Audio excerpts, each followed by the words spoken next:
Alright folks, here's episode number 92 of Video Game Reviews, and I'm going to be covering Paper Mario: The Thousand Year Door. This is the second game in the Paper Mario series, and this game was released in 2004 for the Nintendo GameCube.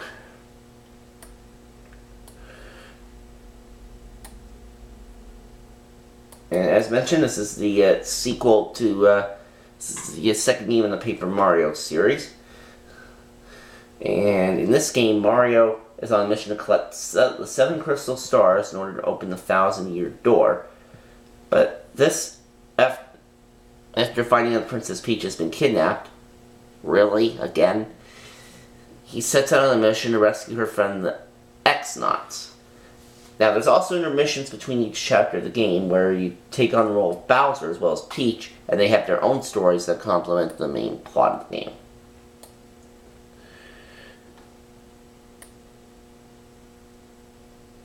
Now, this game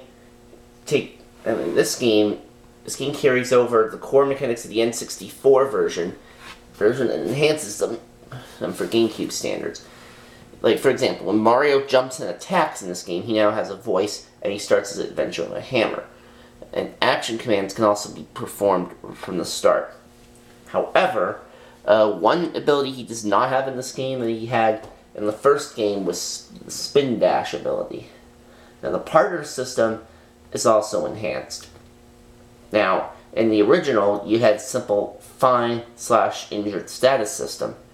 Now, in this game, though, partners have their own heart points, which means partners can fall in battle, and items like the mushroom can be used on them as well. Now, several partners are similar to the ones in Paper Mario, like when Koops being the counterpart of Kooper, but generally with more abilities available. Now, time moves are more abundant in this game. As well, the battles are set up on a stage like a play, and this affects the battles, and characters can also interact with the audience and the stage.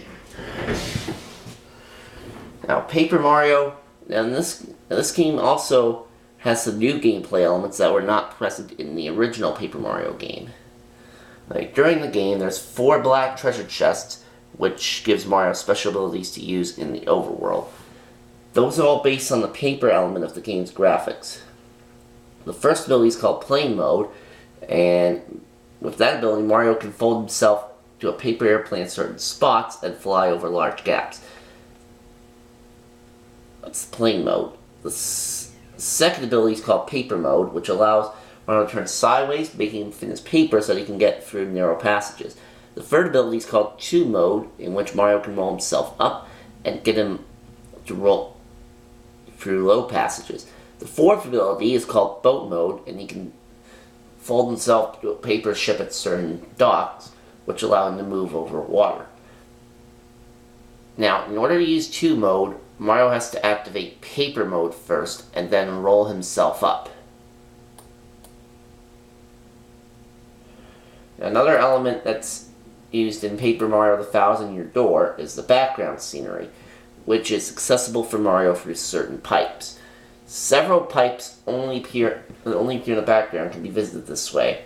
Some of those include Hooktail Castle, the Great Tree, the X-Naut Fortress, and Merly's house in the Rogueport sewers. This is a feature that was carried over to the next game, which is Super Paper Mario, and I'll be covering that game in the next episode. In this game, though, certain abilities are disabled here, but Mario's partners cannot be disabled there. Now, Mario's partners can't be used in the background, and they can't move to a different screen area. He can't walk past any houses or locations. Now, after each chapter of the game, there's an intermission where you can control Princess Peach, who's held captive in the X-Naut Fortress. Now, the Peach intermission is followed then by a Bowser intermission, which is a new addition in this game.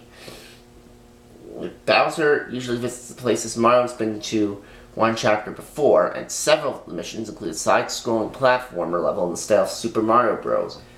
In those levels, Bowser has the ability to breathe fire and by using the only available item, the meat, is able to radically increase his size, which lets him crush everything in his path.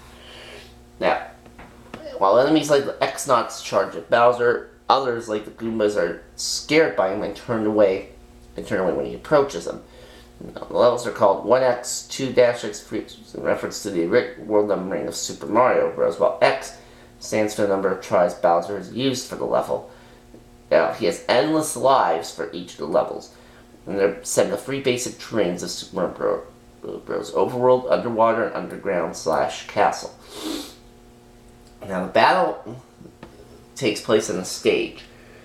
There's the traditional turn-based combat where the characters on stage interact with the scenery. And every time Mario wins a battle, he gets start points. Now, when your start point level goes up to 100, you can choose whether to upgrade your heart points, your flower points, or your badge points. Upgrading the heart points or flower points increase the upgrade step by 5, and choosing badge points increases Mario's badge points by 3. Now, Mario stops leveling up at 99. And each stat also has its own maximum value, which after that you can't upgrade it. Now, heart points and flower points have a max value of 200, but the badge value for badge points is 99. It's impossible, though, to have all three stats simultaneously be at their maximum value at any time, because the lack of level ups present will prevent at least one of the stats to be at its maximum. You use partners in this game, just like in the original. You have Goombella, you have Koops, Madame Flurry, Mini Yoshi, Vivian, Emerald Bobbery, and Miss Mouse. Then the Crystal Stars are the Diamond Star, the Emerald Star, the Gold Star, the Ruby Star, the Sapphire Star, the Garnet Star, and the Crystal Star. So yeah, this, like I said with the first game, this is definitely one that's worth checking out if you're a fan of the Paper Mario series. And that's going to do it for this episode. And as I mentioned, the next episode will cover Super Paper Mario.